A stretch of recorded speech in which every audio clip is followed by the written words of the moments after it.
안녕하세요, 우창윤입니다. 안녕하세요, 오진승입니다. 네, 저희가 닥터 프렌즈를 통해서 정신건강, 마음건강에 대한 이야기들 자주 했었는데요.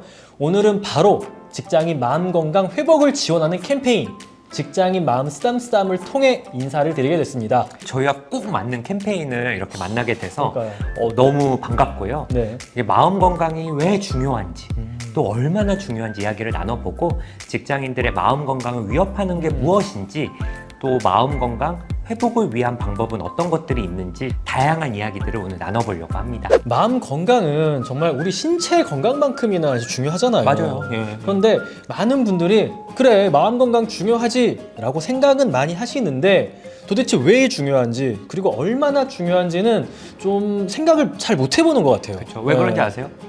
안 보이니까 그런 거 아닐까요? 진짜? 그럼요. 네. 그러니까 뭐 이게 신체 건강은 네. 피 검사 같은 걸로 하면 이제 막 보여지기도 그렇죠. 하고 빨간색으로 딱 뜨면은 확 경각심이 들잖아요.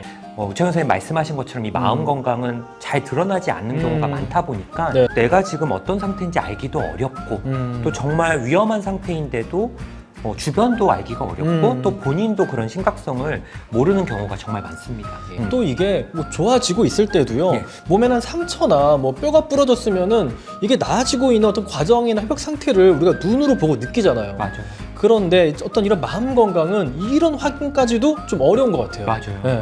그래도 예전보다는 이런 마음 건강에 대해서 좀 관심이 많이 높아지긴 했는데 직장인 같은 경우에는 스트레스 지수 같은 간단한 이런 검사들 하는 경우도 있다고 하더라고요. 맞아요. 요즘 뭐 직장인 건강검진 같은 거 하면 네. 스트레스 검사, 뭐 네. 수면, 우울증 이런 간이 검사 같은 거를 포함하는 것 자체가 그래도 많은 사람들이 이 마음 건강에 대해서 좀 중요하게 생각을 하고 있구나.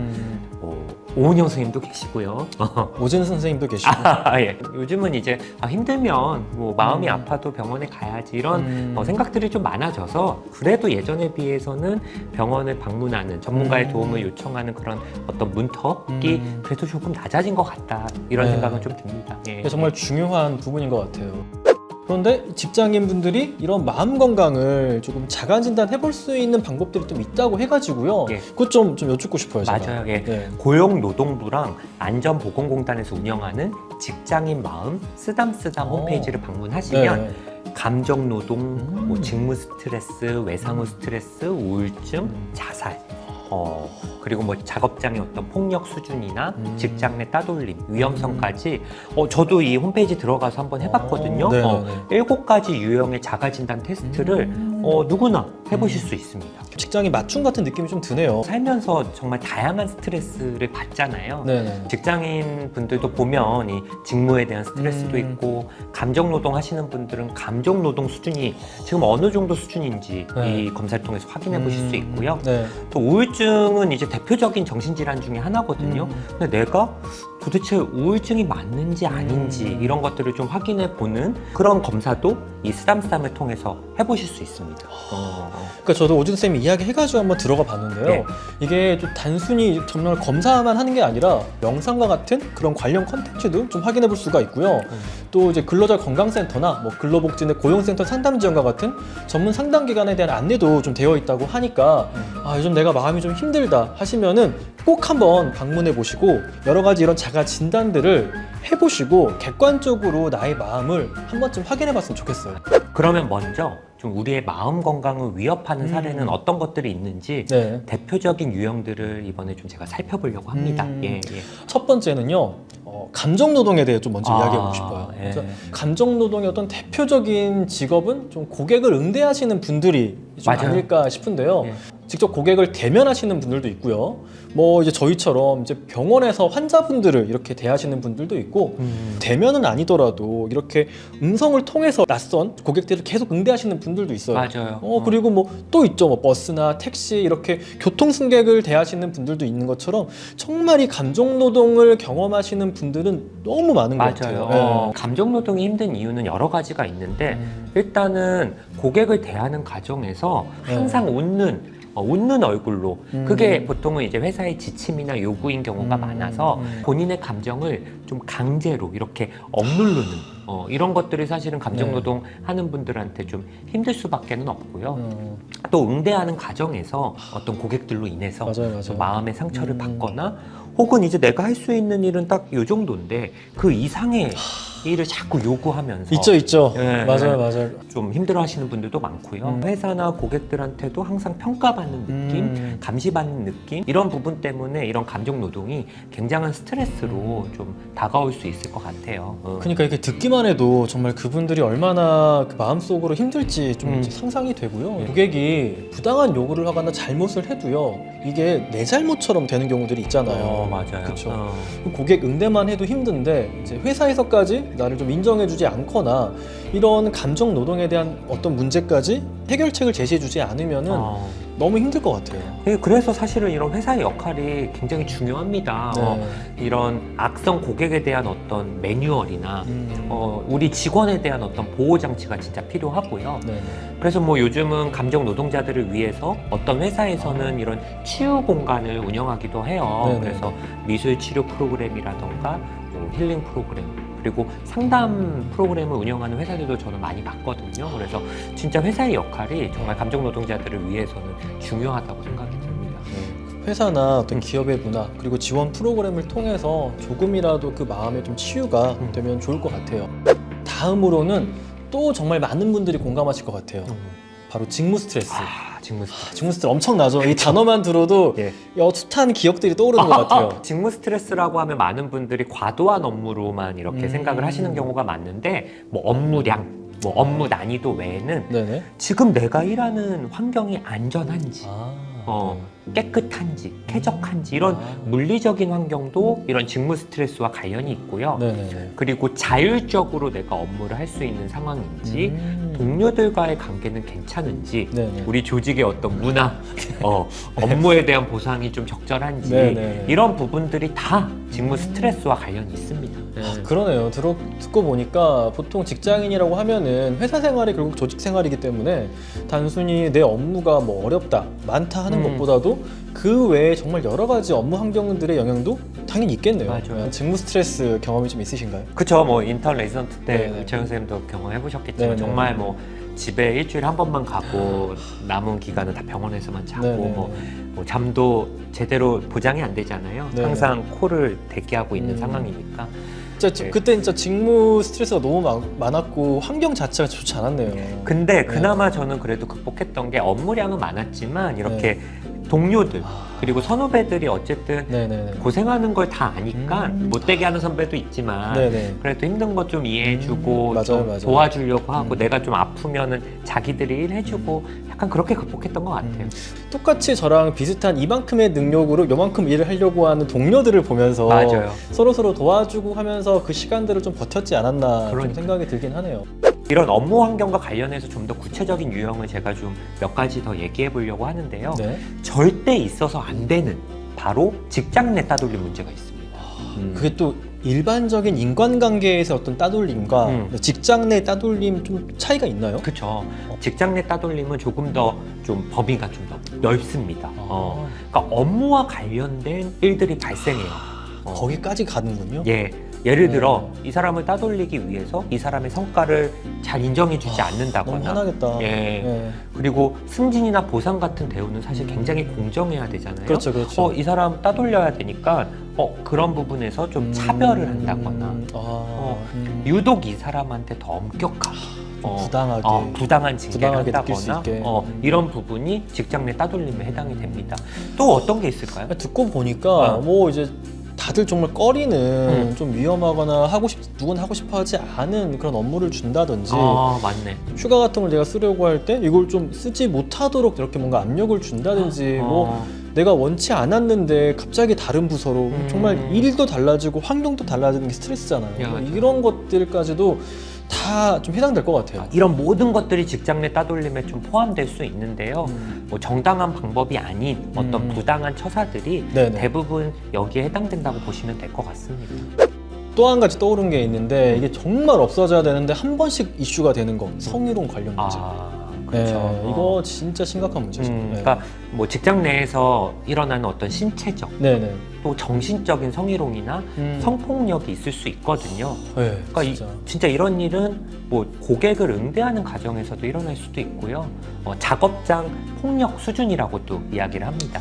그리고 뭐 이런 또 성적인 폭력뿐만이 아니라 다양한 언어적인 폭력 이런 것도 다 마찬가지일 것 같아요. 뭐 고함, 욕설, 모욕적인 뭐 어떤 비난 이런 것들도 다 폭력이잖아요. 맞아요. 그렇죠. 네.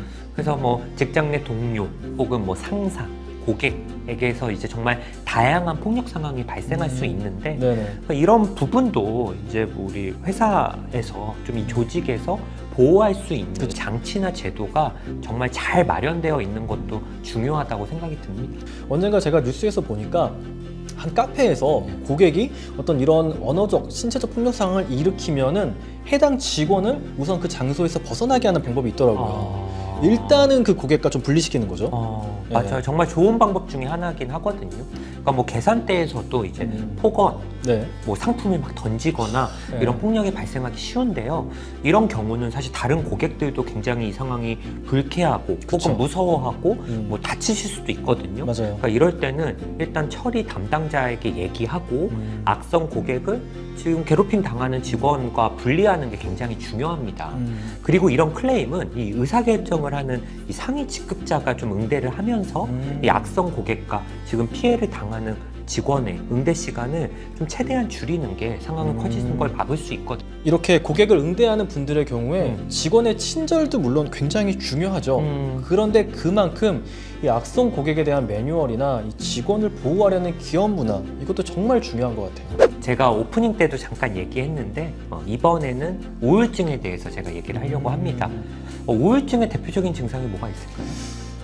글쎄요. 뭔가 무기력, 피로감 이런 게 딱 떠오르는데요. 맞아요. 네. 무기력하고 뭐 일도 하기가 싫고 에너지 상실을 많이 호소하거든요. 그래서 직장 내에서도 자기가 맡은 업무를 끝까지 하는데 굉장히 어려움을 겪으시고 직장 내에서 정상적인 업무를 수행하기가 어려우세요.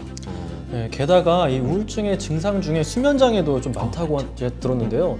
정말 중요하잖아요. 이걸 일단 제대로 자지 못하면은 컨디션 떨어지고 어떤 우리의 뇌의 상태도 굉장히 불안정해지잖아요. 맞아요. 그러면은 우리는 또 업무에 집중할 수 없고 이게 반복되니까 맞아요. 이 또 악순환의 고리를 들어가는 것 같아서 맞아요. 굉장히 무서운 것 같아요. 맞아요. 우울증을 앓고 계신 분들 중에 거의 대부분이 수면 문제를 가지고 계시거든요. 네. 근데 이제 많은 분들이 수면 문제라고 하면 보통 불면 증상만 생각하시는 경우가 많은데 잠을 잘 못 드시거나 또 잠을 자주 깨기도 하고 혹은 아침 일찍 일어나기도 해요. 오히려 이런 불면의 형태도 나타나고요. 혹은 너무 과수면 상태도 나타나는 경우가 하루 많습니다. 종일 자는 사람. 그리고 충분한 수면을 해도 계속 피곤하고 또 자고 싶고 그리고 수면 외에도 식욕이 없어지고 밥을 못 먹으니까 또 체중이 줄어들기도 하고 또 반대로 막 스트레스성으로 막 과식이나 폭식을 하면서 체중이 또 늘어나기도 해요. 그리고 우울하면 또 불안 증상도 있는 경우가 많거든요. 네네. 그래서 그냥 별다른 일 없이 사소한 일에도 좀 불안하기도 하고 그래서 이렇게 다양한 증상들이 있는데요. 겉으로 보여지는 증상이 아니다 보니까 그쵸? 예. 뭐 주변에서 이렇게 눈치를 채서 뭐 도움을 준다거나 뭐 병원을 좀 소개해 준다거나 뭐 이런 경우는 사실은 좀 많지 않죠. 그걸 그냥 방치하고 놔두면은 점점 악화되고 안 좋아져가지고 가끔씩 정말 좀 극단적으로 자살하거나 이런 선택을 하시는 분들도 있잖아. 정신과 의사들이 환자를 볼 때 제일 위험한 상태로 보는 게 이제 자살이거든요. 그렇죠. 네. 정말 힘들면 이렇게 막 죽고 싶다, 죽을 만큼 힘들다 이렇게 표현을 하지만 또 그냥 생각만 갖는 경우도 있지만 이게 행동으로 옮겨지는 것도 굉장히 큰 문제거든요. 그쵸. 네. 그래서 뭐 자신을 이렇게 다치게 하는 생각이라던가 내가 어떤 구체적인 방법을 막 찾아보고 계획한 적이 있다면 이건 그냥 뭐 힘들면 누구나 이렇게 생각하겠지가 아니라 이거는 굉장히 심각한 문제이기 때문에 전문가의 도움을 꼭 받으셔야 돼요. 그래서 주저하지 않으셨으면 좋겠습니다. 맞아요. 또 계속해서 어떤 마음 건강을 위협하는 여러 가지 유형들에 대해 좀 이야기를 나눠보고 있는데요. 좀 한 가지만 더 이야기해 볼까요? 이게 뭐 외상후 스트레스성 장애로 힘들어하시는 분들도 꽤 있어요. 그러니까 특히 또 위험한 어떤 작업장에서 일하시는 분들도 있잖아요. 네네. 그런 경우 이제 본인이 좀 심각한 사고를 당했을 수도 있고요. 그렇죠. 네. 또 충격적인 상황을 목격한 거, 맞아요. 동료가 이렇게 다치는 걸 목격한 것만으로도 외상후 스트레스성 장애가 또 발생할 수 있어요. 그리고 꼭 뭐 작업장의 사고뿐만 아니라 어떤 지속적인 폭행, 학대를 겪었다거나 네. 또 소중한 사람이 자살을 했다거나 사고로 인해서 사망을 했다거나 이런 경우는 정신적인 외상을 좀 받을 수 있습니다. 예. 자, 아무래도 큰 충격을 받았기 때문에 악몽을 꾼다든지 아니면 반복적으로 그 경험, 그 순간이 떠올라서 힘들어하기도 하는 것 같고요.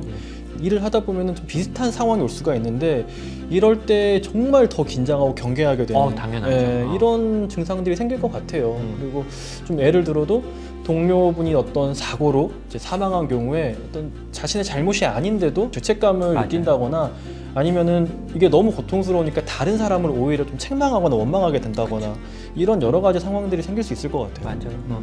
뭐 직업적으로 이렇게 업무 환경이 위험한 경우 혹은 의료진처럼 사람의 생명을 다루는 경우에도 이 외상후 스트레스성 장애를 겪는 분들이 많거든요. 네. 근데 어쨌든 꾸준한 치료가 좀 필요하고요.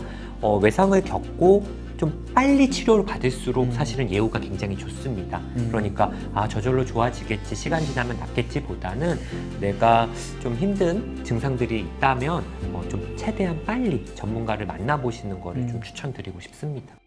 지금까지 저희가 직장 내에서 겪을 수 있는 정말 다양한 유형의 맞아요. 어떤 마음의 아픔들을 좀 살펴봤는데요. 마음 건강에 좀 적시도가 켜졌을 때, 물론 심각한 경우에는 뭐 전문 상담기관이나 병원을 통해 진료를 해야겠지만 그래도 우리가 좀 스스로 마음 건강을 좀 돌보거나 회복할 수 있는 방법도 있으면은 좀 알려주시면 많은 분들께 도움이 될 것 같아요. 그러니까 뭐 사람마다 정도도 다르고 회복하는 방법도 다양할 텐데요. 네. 보편적으로 네. 우리가 일상에서 좀 마음 건강 이렇게 돌볼 수 있는 방법들을 제가 몇 가지 알려드리려고 합니다. 우리가 하루 일상 루틴이 있는 것처럼 좀 이렇게 마음 건강을 돌보는 것도 루틴처럼 좀 자연스럽게 할 수 있으면은 정말 좋을 것 같아요. 네. 일단 스트레스가 되는 그 대상에서 좀 벗어나는 게 중요해요. 네네. 벗어나면 확실히 좀 나아지거든요. 생각 자체를 하지 말라는 거예요. 그쵸. 스위치를 끄는 것처럼. 스위치를 끄는 거죠. 근데 회사 생각하지 마, 회사 생각하지 마 그러면 어때요? 회사 생각이 나는 것 같아요. 나죠. 네. 당연하죠. 네네. 그래서 벗어날 때는 뭔가를 집중하는 거. 그러니까 다른 집중할 것을 만들어 놔라. 그렇죠. 네. 진료실에서 많이 이제 추천드리는 게 이제 명상 같은 거. 명상을 하면서 회사와 좀 나를 좀 분리시키는 것도 굉장히 중요하고요. 음악을 듣는다거나 뭐 차분하게 이렇게 따뜻한 차를 마신다거나 기만의 방법들을 찾아보시면 좋을 것 같아요. 업무할 때 막 스트레스 받을 때 좀 네. 이걸 환기시킬 만한 방법들이 있어요. 저는 좀 몸을 움직여야 생각에 좀 전환이 되는 좋아요. 편이어가지고요. 어떻게 해요? 햇살이 좋을 때는 밥 먹은 다음에 한 15분, 20분이라도 산책을 좀 하려고 해요. 그리고 업무 중에도 한 1시간 정도 지나면은 좀 이렇게 스트레칭을 해주면서 좀 일어나는 것. 정말 간단한 산책을 하거나 스트레칭을 하면서 좀 너무 한 스트레스에 몰입되지 않고 거기에서 살짝 벗어나서 생각을 좀 환기시키는 것도 좀 도움이 되고요. 그리고 진짜 중요한 것 중에 하나는 뭐냐면 일단은 내가 마음 건강을 관리하기 위해서는 내 마음이 지금 어떤지를 알아야 돼요. 내 마음을 평상시에도 좀 자주 들여다보고 좀 생각하는 것. 저는 신체 건강에 대한 관심을 한 절반만이라도 마음 건강에 좀 둔다면 이거는 충분히 가능하지 않을까 싶습니다. 관심을 가지고 좀 꾸준히 들여다보는 게 참 중요하겠네요. 맞아요. 네, 오늘은 저희가 직장인 마음 건강에 대해서 다양한 이야기를 좀 나누어 봤는데요. 우리 마음 건강을 위협하는 다양한 유형부터 일상에서 어떻게 하면 우리가 좀 마음 건강을 챙길 수 있을지 이야기를 해봤는데요. 이거 보시는 많은 직장인분들께 도움이 되셨으면 좋겠어요. 네, 그리고 정말 중요한 건 이런 마음 건강을 좀 자가 진단할 수 있는 직장인 마음 쓰담쓰담 홈페이지도 저희가 알려드렸잖아요. 그리고 뭐 테스트뿐만 아니라 마음 건강을 위한 어떤 다양한 콘텐츠들도 확인할 수 있고 또 이벤트도 있어요. 이벤트도 있어요? 네, 그 이벤트까지 있으니까 정말 이 직장인 마음 쓰담쓰담 홈페이지에 많은 관심을 가지면 그거 자체가 마음을 건강하는 중요한 방법 중에 하나가 아닐까 생각이 좀 듭니다. 우리의 마음을 좀 들여다보시면 참 좋을 것 같아요. 진짜 뭐 건강이 최고인 것 같습니다. 몸 건강, 마음 건강 다 중요한 것 같습니다. 그래서 오늘도 정말 열일하는 우리 직장인 분들을 저희도 응원을 하면서 저희도 이제 인사를 드리도록 하겠습니다. 예, 감사합니다. 감사합니다.